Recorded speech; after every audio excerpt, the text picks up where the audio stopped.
All right, welcome everyone. Good morning and good evening. My name is Maggie Field. I am the Engagement and PR Manager at Stratagen, working for the Green Hydrogen Coalition. The Green Hydrogen Coalition is an educational nonprofit whose mission is to facilitate policies and practices to advance the production and use of green hydrogen in all sectors, where it will accelerate the transition to a carbon-free energy system. I live in Los Angeles, and so I'm especially excited to be here with all of you today for this announcement, which, although local to LA, will have national and international impacts for our shared clean energy future. So just to start off today, I'm going to briefly explain the schedule for this morning and the GoToWebinar platform. Jake, if you could advance the slide, please.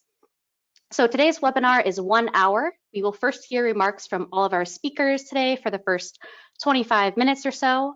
We'll then reserve the remaining time for Q&A. So please send us your questions and we'll get to them at the end.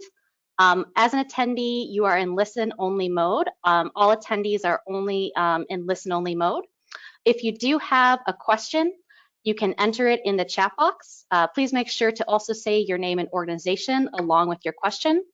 And this webinar will be recorded and available on the GHC website. The slide deck used today will also be made available after the webinar.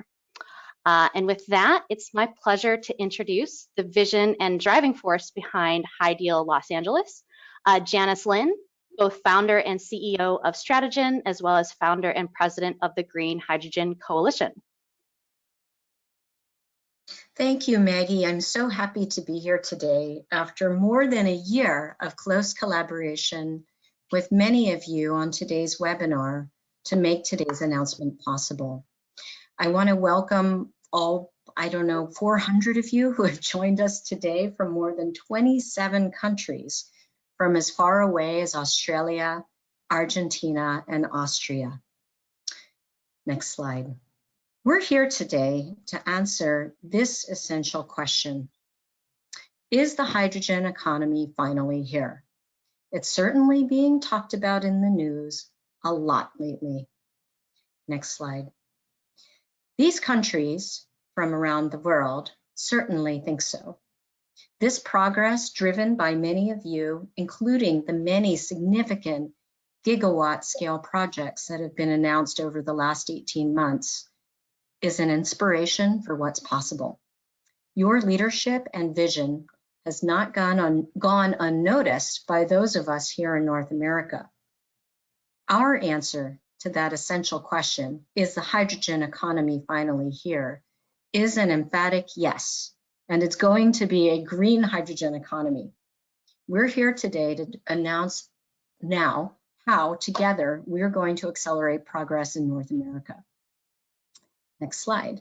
Last week, we announced the launch of HyDeal North America, the GHC's commercialization platform dedicated to accelerating the green hydrogen economy by bringing together key ecosystem stakeholders, importantly, especially those multi-sectoral off-takers, in strategically targeted locations to plan and develop the competitive supply chain necessary to achieve $1.50 per kilogram delivered green hydrogen at scale.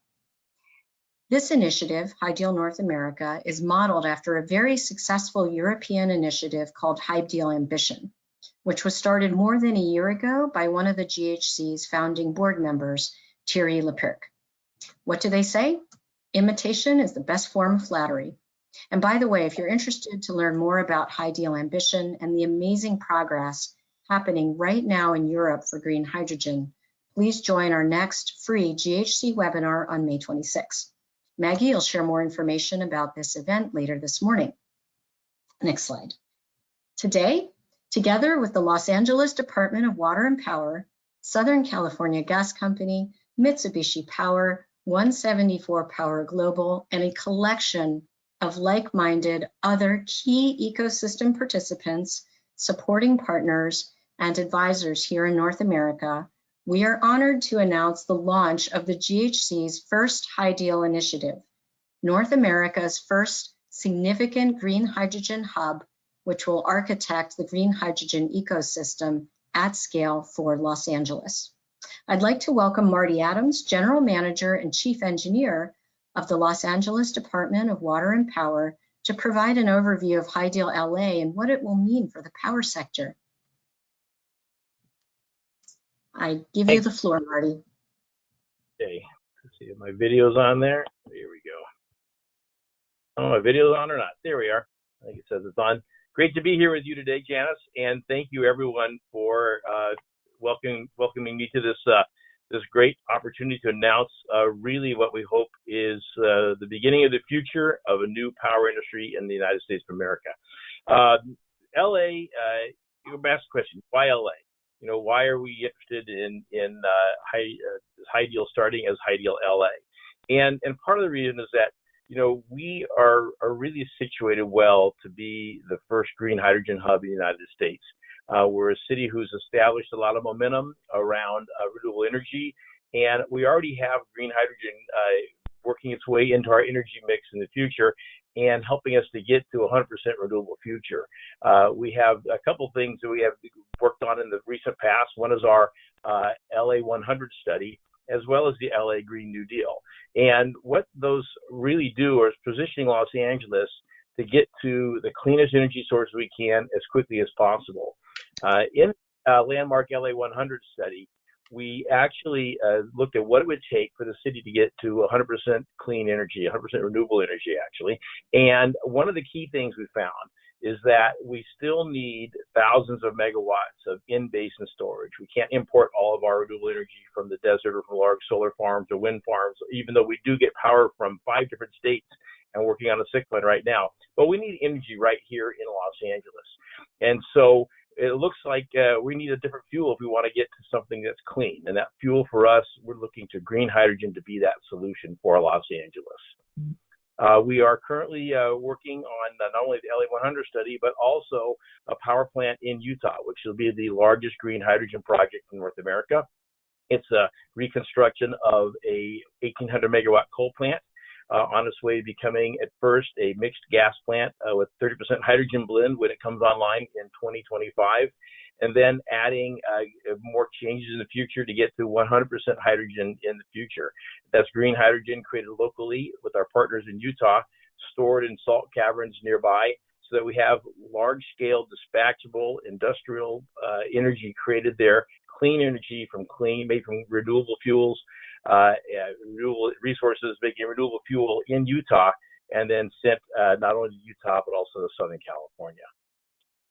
The next step, the next slide, please, is to convert our in-basin power plants, and not only the project that we have going on in Utah, but also looking for what our opportunities are in the LA Basin.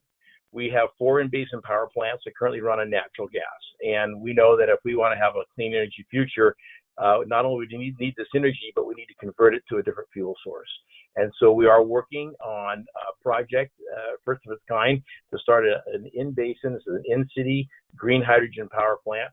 We'll be working shortly on one of our coastal power plants and looking at both importing green hydrogen and also being able to make green hydrogen within the city limits. And so that study of how we can expand the use of green hydrogen in the LA Basin, recognizing that we have a huge potential demand ourselves as a power industry, as well as other potential customers in the LA Basin, industrial customers who can really help us set up this green hydrogen economy right here in the Los Angeles area. And so we're quite excited to be an anchor sponsor of this, an anchor founder of the Green Hydrogen Coalition, and certainly probably one of the largest anchor customers for the green hydrogen marketplace in the future of Los Angeles, ideally spreading to the state and then spreading across the country.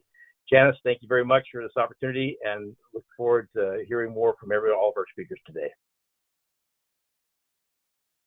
Thank you, Marty, for joining us today, and thank you for your leadership on green hydrogen. I know anchor is the perfect, it's the truth, you guys are the anchor, but I like to think of it more as the beachhead and the mast.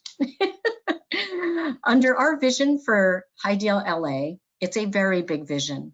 The power sector becomes a pivotal initial sector that rapidly scales green hydrogen production, enabling other applications to convert to green hydrogen too. Ultimately, our vision for HyDeal LA is for Los Angeles to become America's first green hydrogen hub, the first in North America to achieve 100% renewable electricity affordably and reliably, to decarbonize fuel refining and move to renewable fuels, ultimately to provide liquid green hydrogen or green ammonia made from green hydrogen, provide this fuel as an alternative to diesel and bunker fuel for maritime goods movement. With green ammonia, we can also make green fertilizer for our very abundant ag industry. Los Angeles can be the first in North America to demonstrate green hydrogen fuel cell passenger flight, for example, from Long Beach to Sacramento, and importantly, be the first in North America to export low-cost green hydrogen at scale to places like Japan and Hawaii. This vision would certainly not be possible without the generous support of our funders. Thank you, all of you. And a vision this ambitious also requires a village, quite literally, and the contributions of many. I'd like to specifically thank our advisors and supporting partners in this effort. And last but not least, we are also supported by an amazing project team that leverages expert modeling, legal and investment banking expertise from work completed for HyDeal Ambition in Europe, coupled with leading subject matter experts and related counterparts here in the US. Now we are excited to have 5 additional energy industry and environmental and government leaders each speak to you for a few minutes about this historic project. After all speakers finish their remarks, we'll take questions through chat. And first up, I'd like to welcome Maryam Brown, President at SoCalGas. Maryam, please go ahead when you're ready. Thank you very much, Janice. Wonderful to be here with you and Marty and fellow members of this panel. Thank you everyone for joining this webinar. My name is Maryam Brown and I am the president of Southern California Gas Company. We proudly serve 22 million customers from Fresno to the border at San Diego. And we are thrilled to be a founding member of HyDeal. Hydrogen is essential to the shared decarbonization goals of the city of Los Angeles and the state of California and the utility of Southern California Gas. What makes HyDeal ideal is the diverse yet complementary interests represented here today, all working towards a shared common objective. A green hydrogen framework that can thrive in Los Angeles and be a model for California and beyond. And it starts here in the City of Angels because we're the perfect nexus of all the required ingredients, the need, the vision, the capital, and the political will. Earlier this year, SoCalGas committed to achieving net zero greenhouse gas emissions in our operations and the delivery of energy by 2045. Our commitment includes the energy that we use in our operations as well as the energy that we deliver to our customers, everything. This commitment is fundamental to our mission to build the cleanest, safest, and most innovative energy company in America. And to advance the use of hydrogen in our economy, SoCalGas's innovation efforts are many. In the public transportation space, just as an example, we're working with Coachella Valley's Sunline bus system to deliver hydrogen from renewable natural gas, helping them towards their goal of 100% zero fleet. On water, SoCalGas and the California Energy Commission are funding hydrogen fuel cell technology for marine vessels. In the residential area in the city of Downey, we're building a hydrogen home to showcase how a hydrogen electrolyzer can work with solar energy to supply clean, reliable, and resilient electricity to residential customers. Our hydrogen home is the first of its type in America, and we're building it here for the same reason that Marty Adams and LADWP are America's first to convert their Intermountain natural gas power plant to hydrogen, because Californians lead. That's what we do. 2 decades from now, some amount of commercial airfare, as Janice was alluding to, that could be fueled by hydrogen. The Los Angeles Basin has 5 major airports. It's our hope to supply hydrogen for clean air travel to all of them. We are doing all of this work on land, on sea, in the air, because hydrogen, when coupled with renewable electricity, results in a globally scalable, low, and zero emissions energy system that addresses climate change. What makes today's event unique and brings us together is fuel flexibility that hydrogen can bring to decarbonize both the electric and the industrial sectors. Beyond hydrogen's exceptional ability to store energy for long periods of time, its unique ability to deliver heat is vital to industrial processes and industrial jobs. Many people don't know that the greater Los Angeles area is the nation's largest manufacturing base, meaning that powering industrial activity is not some peripheral concern. It is integral to a healthy California economy. And because the goal is to decarbonize, not to decapitalize, hydrogen economies are being built on employing the existing gas assets. In Europe, they are planning to utilize at least 70% or more of the existing gas infrastructure system, infrastructure that's largely paid for, just like gas assets here in California. So as SoCalGas builds the cleanest, safest, and most innovative energy company in America, hydrogen is fundamental to our work, and we're eager to work with all parties to bring hydrogen into the energy equation. It's wonderful to be on this panel today, and I'm eager to answer any questions. Thank you again for the opportunity to be here. Thank you so much, Maryam, and thank you for your leadership. Next up, we have Paul Browning, CEO and President of Mitsubishi. Paul, the floor is yours.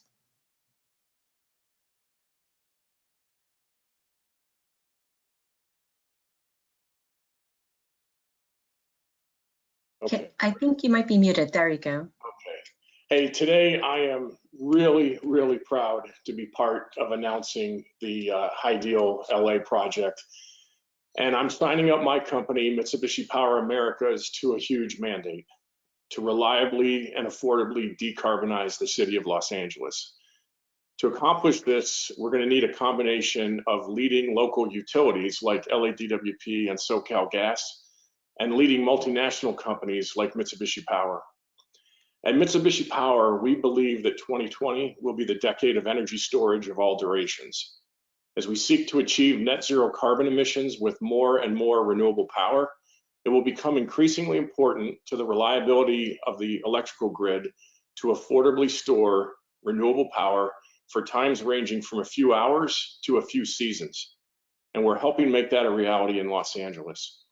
We've recently announced that we're providing turnkey lithium-ion battery storage systems to several projects in and around Los Angeles that will provide 4 hours of renewable energy storage. We've also announced that we've been selected to provide green hydrogen-powered gas turbines to the Intermountain Power Project operated by LADWP, which supplies power to Los Angeles through an HVDC transmission line. So we're already signed up to help decarbonize the power grid in Los Angeles using short duration and long duration energy storage solutions. But today, in joining the HyDeal North America effort, we're making a further commitment to bring affordable green hydrogen directly into the LA Basin. This will allow Los Angeles not only to further decarbonize its power grid, as Marty described, but also to use green hydrogen to power difficult to electrify applications in the transportation and industrial sectors.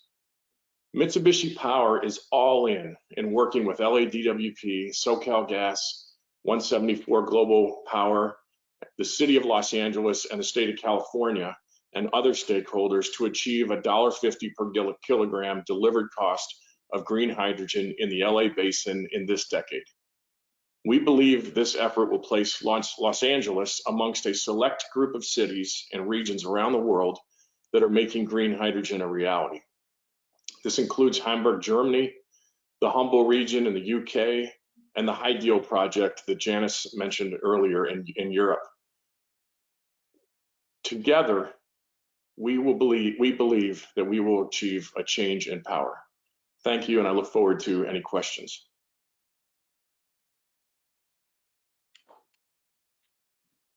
Thank you, Paul. Thank you for your leadership around the world and that helpful global context of what we're doing here today. I'd like to next welcome Dr. Henry Yoon, who's the President and CEO of 174 Power Global, to join the stage. Henry, the floor is yours. Great. Thank you, Janice, and good morning, everyone. My name is Henry Yoon, CEO of 174 Power Global. We are a leading solar and energy storage development company in IPP, headquartered in Southern California and wholly owned by the Hanwha Group. We are both excited and honored today to be part of an outstanding team to enable the green hydrogen economy for the LA Basin.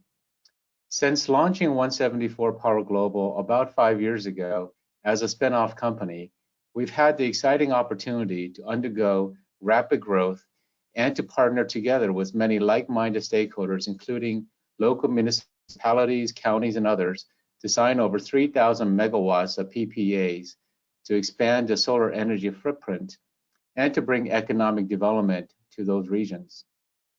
This was the same level of excitement that we feel today about green hydrogen. While the green hydrogen market is just beginning, with the cost targets announced are indeed aggressive, we are confident this market is poised for major growth, and with time, these goals will be met. At its core, green hydrogen is driven by the need for affordable green energy and represents significant opportunities to develop and construct utility-scale solar power plants to fuel the production of green hydrogen. We also recognize the versatility of green hydrogen that can decarbonize broader industries, ranging from transportation and heating to industrial feedstock, which solar alone will be challenged to accomplish. Our name 174 Power Global was inspired by the sun and represents 174 petawatts or 174,000 terawatts of solar radiation that planet Earth receives on the upper atmosphere. This abundant amount of clean energy from the sun serves as a constant reminder for our company. Each of us at 174 Power Global is dedicated to harnessing and delivering this clean energy affordably for all our customers, and believe green hydrogen is a critical link to achieve our vision of a fully decarbonized green economy. Thank you. Thank you, Henry, and thank you for your leadership. And I love that metaphor of the sun. I want to remind everybody to please type in your questions in chat now so we can start teeing them up. We still have 2 speakers to come. And joining us next is Rachel Fakhri, Senior Policy Analyst at the National Resources Defense Council. Rachel, thank you for joining us, and the floor is yours. Fantastic. Thank you so much, Janice. Hi, everyone. I am thrilled to be here with you today with my fellow panelists and all the attendees. And congratulations again to the JSG for this pioneering initiative and for essentially grabbing that blank canvas and beginning to draw. My name is Rachel Fakhri. I'm a Senior Policy Analyst at the Natural Resources Defense Council based in DC. We are one of the biggest environmental nonprofits in the US. I'd like to focus my remarks on a slightly different perspective to HyDeal. In general, we are very excited about the compelling case that hydrogen offers in challenging sectors as a substitute for fossil fuels. And those sectors include aviation, maritime shipping, some forms of heavy industry that essentially don't have better alternatives as of today. So in this sense, hydrogen could act as a pretty critical complement to established and cost-effective solutions like renewable energy, electrification, efficiency, and thereby help tackle some of the bigger challenges in addressing the climate crisis. So we need to start developing this fuel today. We need to start building the experience. We need to start getting the cost reductions that we need in green hydrogen, and also start building the records and the evidence base to be able to use it more widely in 2030 onwards. And in this sense, HyDeal LA is critical in kind of starting to grease the wheels and help us kind of, or towards larger scale deployment. At the same time, we need targeted and sensible policy frameworks to ensure that hydrogen fills its valuable potential as a complement to proven solutions, and doesn't instead reshuffle our priorities away from those. And to achieve this equilibrium, we need a broad set of voices. And I think this is where some of the biggest value in HyDeal LA lies. It's the diversity of voices that Janice and her team were able to secure. Those voices include industry, environmental organizations, hopefully representatives from local community groups, which creates this kind of platform for the healthy dialogue that we need in this space, and to establish the sensible first steps towards unlocking the valuable resource that lies in this fuel. And in this sense, HyDeal LA truly stands out. So we are very excited about what we can do together, and very much eager to answer any of your questions. And back to you, Janice. Thank you so much, Rachel. Thank you for joining us today, and thank you for your leadership in green hydrogen. And I do want to echo what you said, that it takes a village, and we invite folks on this call to join us in this journey. We will definitely be reaching out to more local stakeholders. Part of our core values with the GHC and HyDeal LA is this concept of equity. That we need to have a clean energy transition for all. I'd like to next invite our final speaker, Gia Brazil-Viason, Assistant Deputy Director from the California Governor's Office of Business and Economic Development, to share the stage. And there's been a lot of really interesting announcements coming out of California lately, Gia. I'm looking forward to hearing about it, and the floor is yours. Thank you so much, Janice, and good morning, everyone. Before I get started with my remarks, I just wanted to comment on something that you said, Janice, which is the piece around equity, and it's something that I, just want to echo is really important to the state and to all of our efforts. And so, thank you for raising that here. I'm delighted to be here on behalf of the Governor's Office of Business and Economic Development today. California has some of the world's most aggressive climate goals, with the target of being carbon neutral by 2045 and carbon negative thereafter. As the 5th largest economy, we've proven that we can both grow the economy and reduce emissions. And in fact, between 2000 and 2017, California's GDP rose around 50%, while our GHG emissions dropped more than 10%. And the GHG emissions per GDP have dropped around 40%. But we can't assume that this trend will continue. It's taken sustained focus to get to where we are. And green hydrogen, as part of our clean energy solution, can help us continue this trend and deliver on our 2045 goal. Governor Newsom recognizes this potential, as have many other leaders around the world. And in his May revision to the 2021-22 budget, Governor Newsom included $110 million for green hydrogen production to accelerate the transition away from using fossil fuels to produce hydrogen and to displace the use of gas at power plants. He also included $1.8 billion in 2021 and 2022, and then $3.2 billion over 3 years for zero emission vehicle adoption, of which hydrogen fuel cell technology is a part. So the point is, we're going to need a lot more hydrogen. In California in 2019, 1 of every 7 clean energy jobs in the United States was here, and 5 times more people worked in clean energy than in the fossil fuel industry in California. And we've only just scratched the surface on what's possible. These investments open tremendous opportunity to accelerate the green hydrogen economy, bringing in new businesses and jobs and sustainable economic development. But we can't do it alone. Reinventing our energy system is going to take all of us. And to accomplish this, we need visionary leaders in the public and private sectors, industry innovation and investment, strong collaboration, and a focus on implementation and results. HyDeal LA has all of these elements. In California, we pride ourselves on being leading edge, and we want to continue to show the world what is possible. So thank you, Green Hydrogen Coalition, LADWP, and the other HyDeal LA leaders for getting us here. And we're excited to be involved with the project, and we look forward to helping it succeed. Thanks, Janice.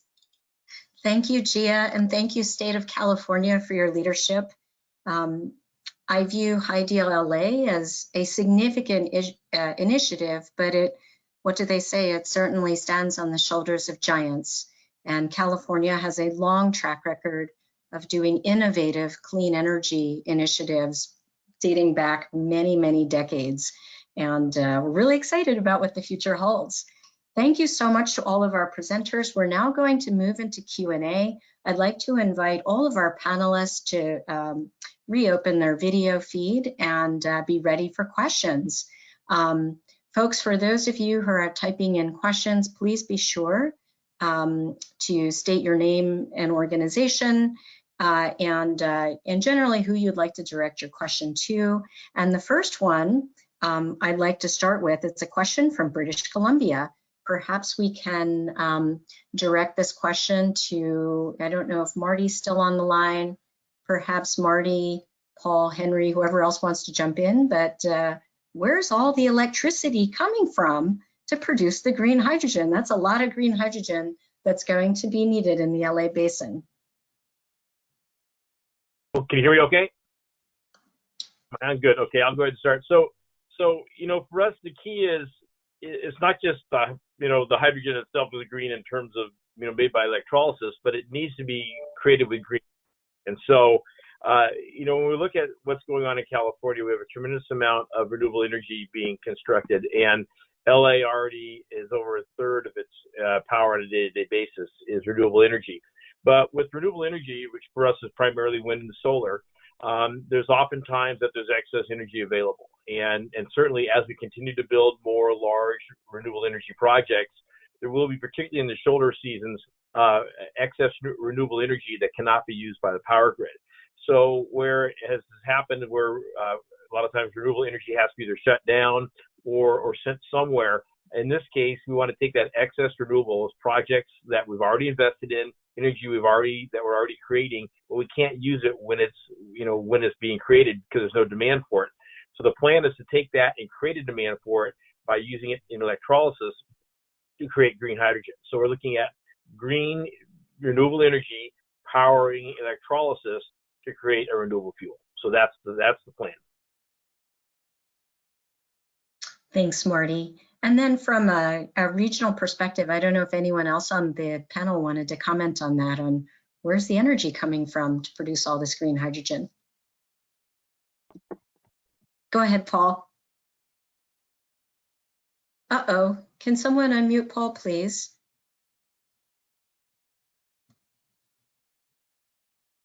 Okay, thanks. Somehow I can't control that from my screen.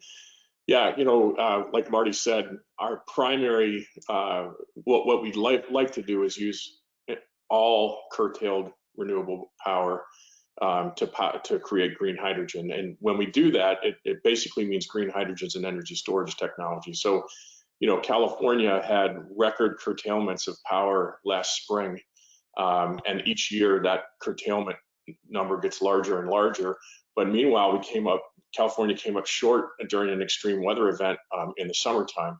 And so that sort of drives this idea that we need to be able to store renewable power for long periods of time, including from one season to another, to provide the power that for a reliable grid. The other thing is that green hydrogen can be there when nothing else is, in events like an extreme weather event. You know, when we saw extreme weather in Texas this past winter, they not only lost a lot of their renewable power generation capacity, they also lost their natural gas pipeline capacity. And so if they had an abundant amount of green hydrogen stored near their power plants, that would have been another way to help them get through that extreme weather event that Texas experienced. But the other thing we're looking at is that we want to keep the cost of the electrolyzers as low as possible, which means we want to utilize them as much as possible. And so in the early going, we're probably going to use some dedicated renewable power to get the capacity factor of those electrolyzers up.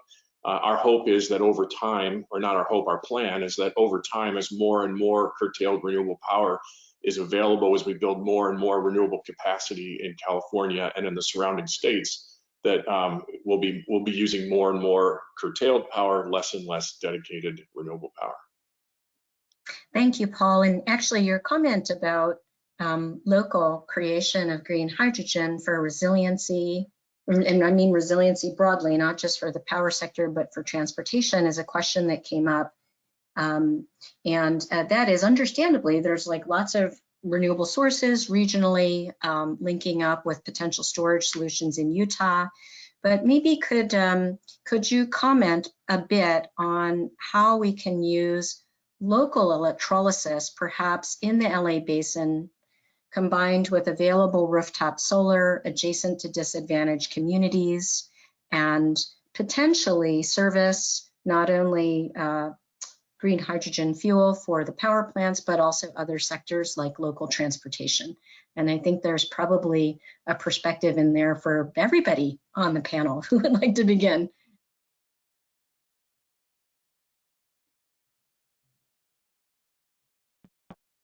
Want me to start, or do you want the? Sure, go ahead, Marty. Go ahead. So, you know, one of the things, you know, when we're looking at our energy mix in the future, there will also be an increase in local renewable energy. It won't be industrial scale because there's just not the land and probably not the workable rooftops in Los Angeles for that. But there will be renewable energy created within the LA Basin. So, you know, at any time, there's people who will have renewable energy that feeds back into the grid besides what meets their demand. We have the nation's largest feed-in tariff program, which are kind of sub-industrial scale size projects that create renewable energy that go into the grid. And so there, you know, LA is already the #1 solar city in the country. And so we aim to, you know, increase our solar capacity greatly.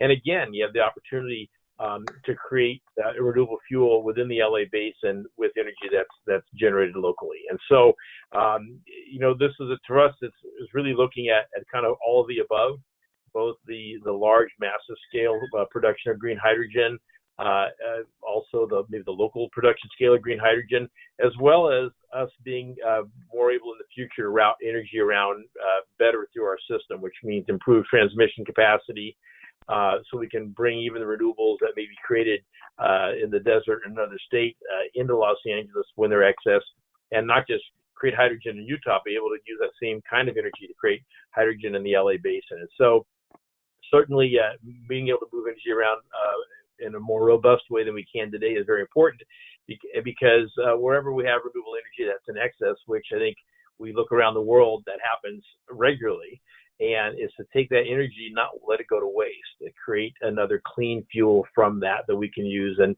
have it become dispatchable power when we need it. And that'll help really be able to push our reliance on normal natural gas down by burning a clean fuel that'll get us to the future that we want. Go ahead, Maryam. Thanks so much, Janice. What I might add to Marty's comments are a few things. On the local front, I think an example of being able to generate green hydrogen locally is the hydrogen house that I mentioned in my opening remarks, one that we're building here in Downey, and it'll be the first of its kind in the United States. And the idea there is generating green hydrogen from solar panels to support a residential home. The particular one that we're building may provide enough support for green hydrogen for transportation side and other uses and applications. But I also think Marty's point about renewable electricity opportunities in other parts of the state that have not been developed, and also just generally in the West that have not been developed, and bringing those pure sources of hydrogen. The last point I would make, though, is the importance of technology and innovation.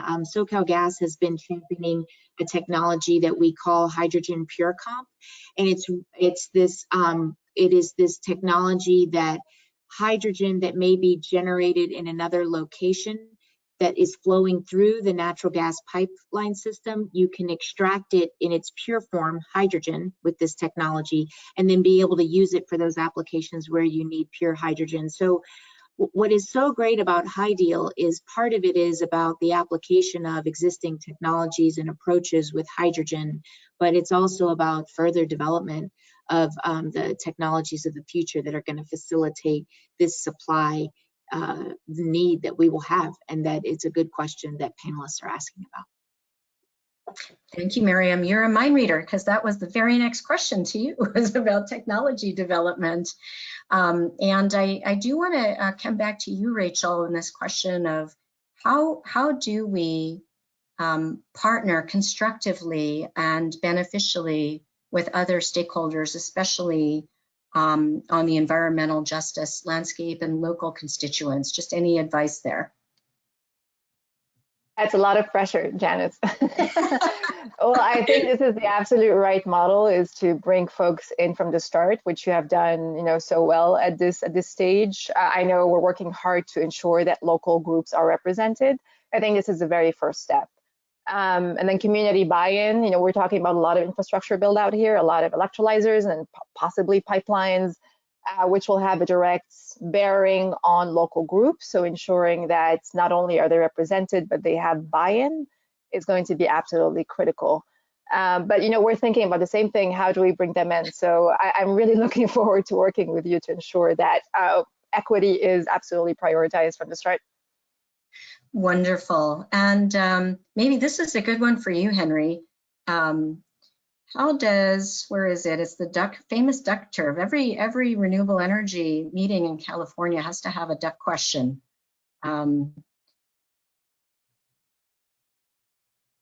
Oh my goodness, where did it go?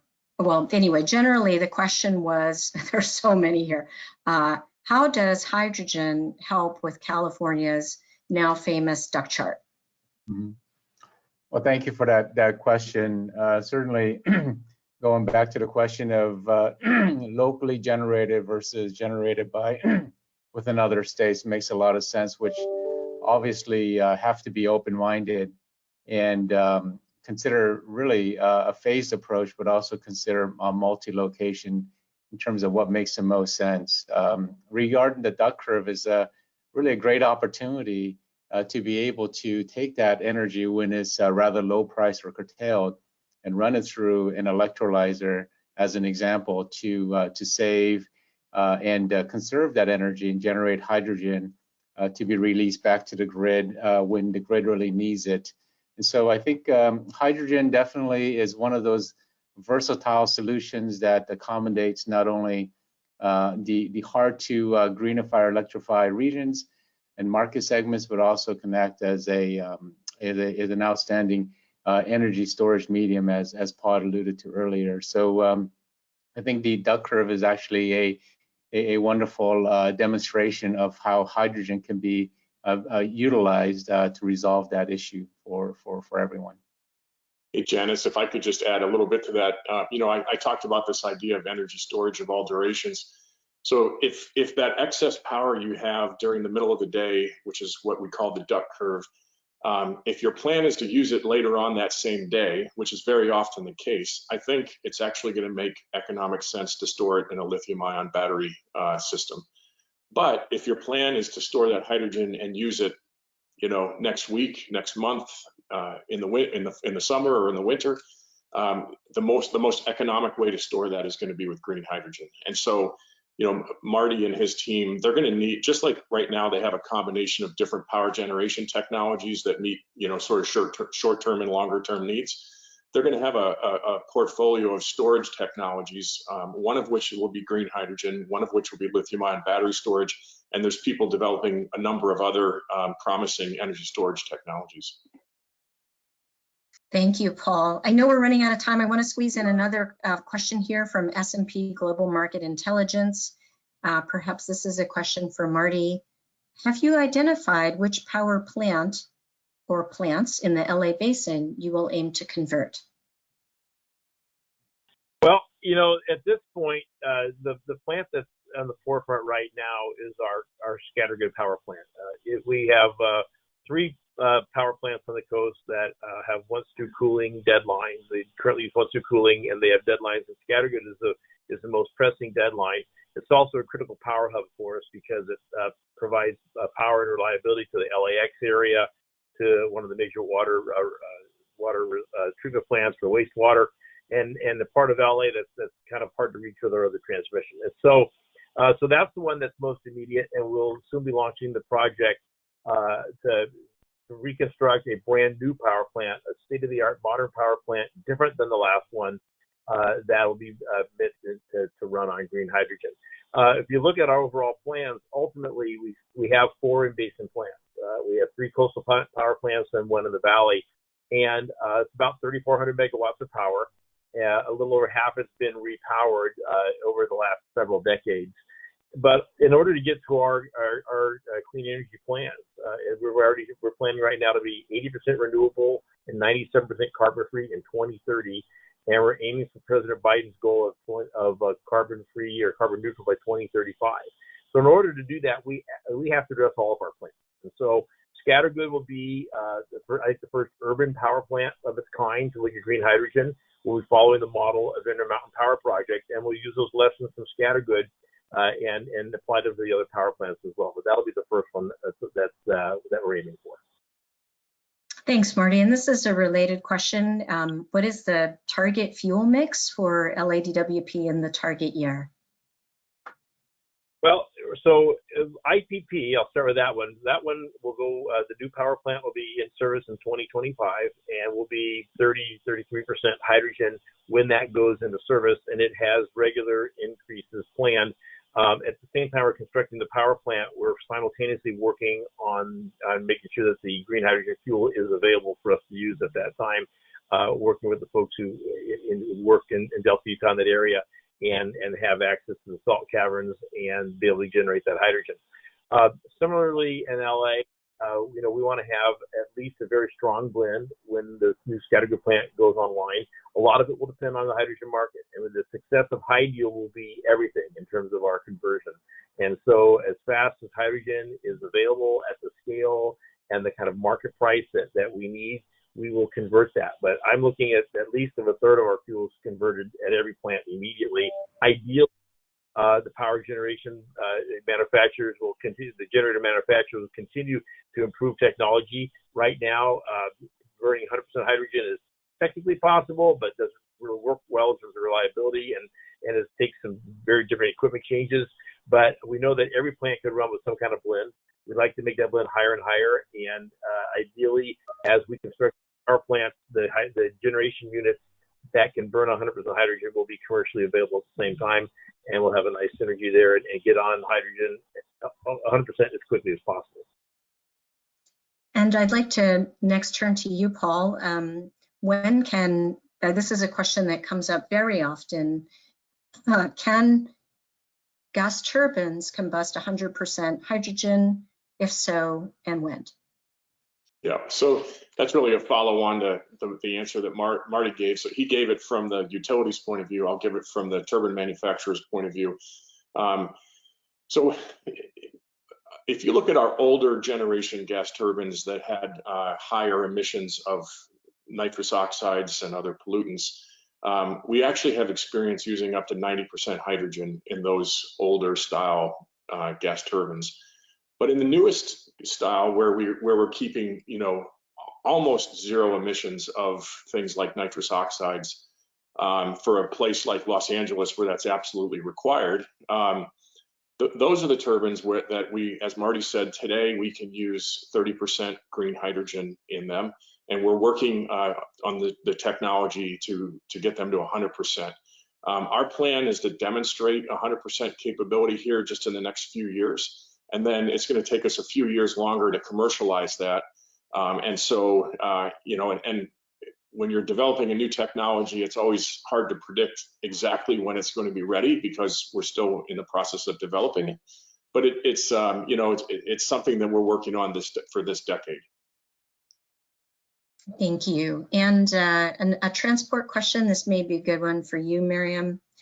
How will the green hydrogen be transported to the power plants in the basin? I think one of the most efficient ways to transport it is by pipeline. And that's really an opportunity that we have with the existing gas infrastructure system that we have of leveraging that to be able to transport hydrogen.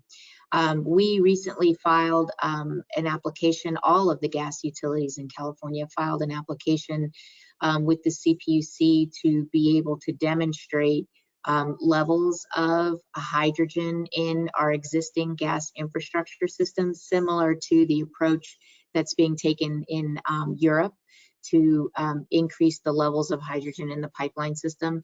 And we have several demonstration projects that are contemplated as part of that. And I think that there's obviously also an opportunity for dedicated hydrogen infrastructure systems, building new infrastructure that is future ready for those pure hydrogen streams. So I think it's a combination of those.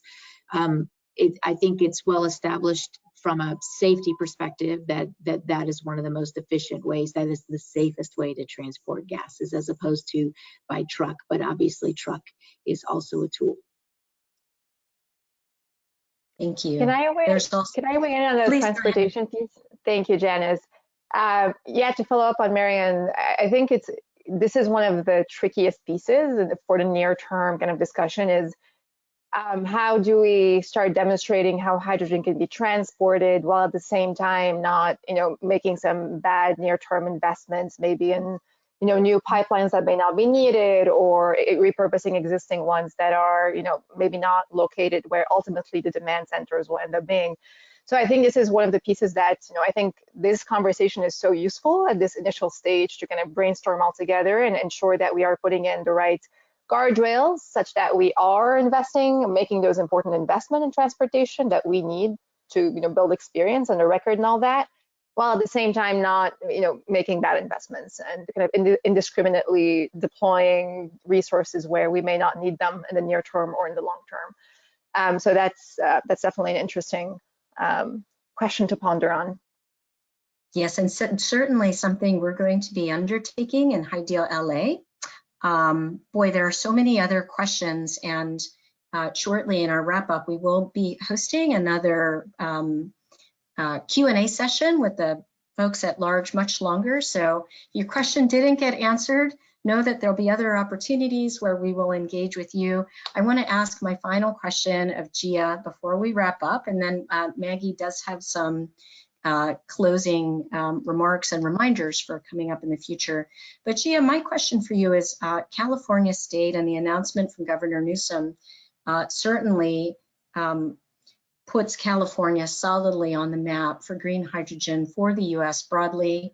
What are the ways that the HyDeal LA team can collaborate more closely with the governor's office and various agencies going forward?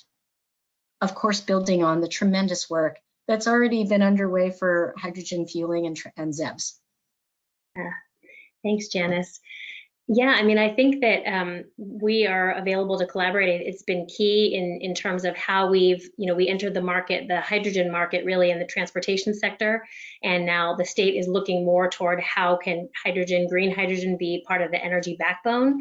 And what we found as one of the key pieces of success for the transportation sector is collaboration. So I think that that kind of engagement is already part of a fabric of, or a DNA, if you will, in terms of how we think about hydrogen in the state. And so, and I mean, I would put the same question back. How can we be more involved in the work that you're doing? I think that demonstrating something like this rapid scale on the ground is exactly what we need to show the world what's possible. So I think that the avenues are there. Let's continue to keep the dialogue going and help each other meet our goals.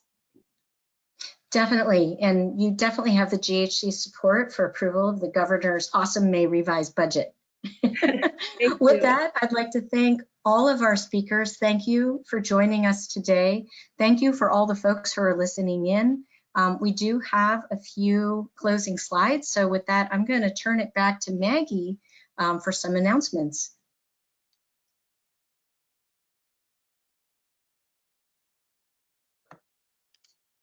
Great, thank you, Janice, and exciting to see such a great conversation with international stakeholders. So before we close up today, just going to cover some key items. So if you want to stay in touch or support our work, please check out ghccoalition.org/HyDeal-LA. We have a lot of resources and other webinars on just the general GHC website. If you'd like to support our work, you can check us out at just the general website, ghc.org.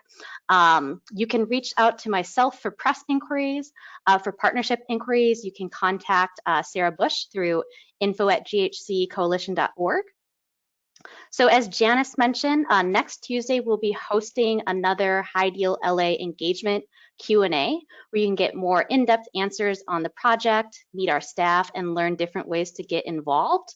Once again, you can contact that email info@ghccoalition.org to be invited to the engagement webinar. And we're also hosting next week a webinar next Wednesday on May 26th, Activating Gas Infrastructure Networks for Green Hydrogen, Lessons from Europe. So this webinar will feature Daniel Muthman at Open Grid Europe. He is the lead coordinator of the European Hydrogen Backbone Initiative. It'll also feature Terry Leperk. He is president and co-founder of DH2 Energy and founder of the HyDeal Ambition Initiative in Europe. So as Janice mentioned in our intro, Europe is about a year ahead of the work we're doing here in the US. This webinar will showcase the lessons learned from Europe, discussing how they're overcoming regulatory barriers, but really highlighting the operational and technical processes they are undertaking to create a green hydrogen-ready infrastructure system capable of transporting, distributing, and storing green hydrogen gas. And that concludes our webinar today. So big thank you to all our speakers and to our attendees. Thanks so much for joining. Really so excited to see such a great turnout today and really do encourage you all to stay in touch. So signing off and hope to connect with all of you again soon.